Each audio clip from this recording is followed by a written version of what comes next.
hip straps තියෙන pack එකක් නම් අපි පටන් ගන්න ඕනි hip straps හරි විදිහට තද කරගෙන. දැන් මේකෙදි ඔයාලට පේනවා මේ හොඳටම shoulder straps loose වයි මම තියලා තියෙන්නේ. hip straps වල padded කොටස උකුල් ඇටේ උඩ හරිය ගෑවිලා යන විදිහට තියෙනවා. එතකොට ඒ විදිහට නම් පැක් එක ඉස්සෙන්න ඕනේ මෙහෙම.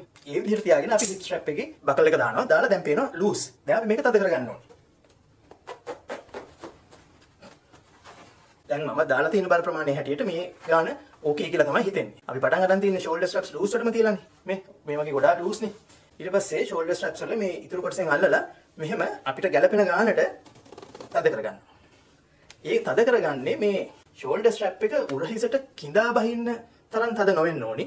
හැබැයි පැක් එක steady වෙන්නත් ඕනේ. කියන්නේ අපිට එනවා එක තැනක් පැක් එක නිකන් අපිට comfortably තියෙනවා කියලා. නිකන් ඒකට කියන්නේ sweet spot කියලා. ඒ ගානට පැක් එක fit වෙන විදිහට තියාගන්න තියෙන්නේ.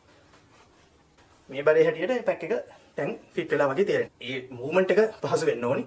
බර පැත්තෙන් අපිට comfortable වෙන්න ඕනි. පැක් එක steady වෙන්න ඕනි. ඊට පස්සේ අපිට පුළුවන් මේ sternum strap එක නියම ගානට තද කරගන්න. තවත් පැක් එක steady කරගන්න. තව straps තියෙනවානේ පැක් එක tight කර තියාගන්න. ඒ කියන්නේ ඇඟට සම්බන්ධ කරන ඒවා නෙමෙයි. පැක් එක tight කරන ඒවා. ඒවත් දාලා ඔක්කොම කරගත්තාම හොඳට පැක් එක steadyව තියෙනවා.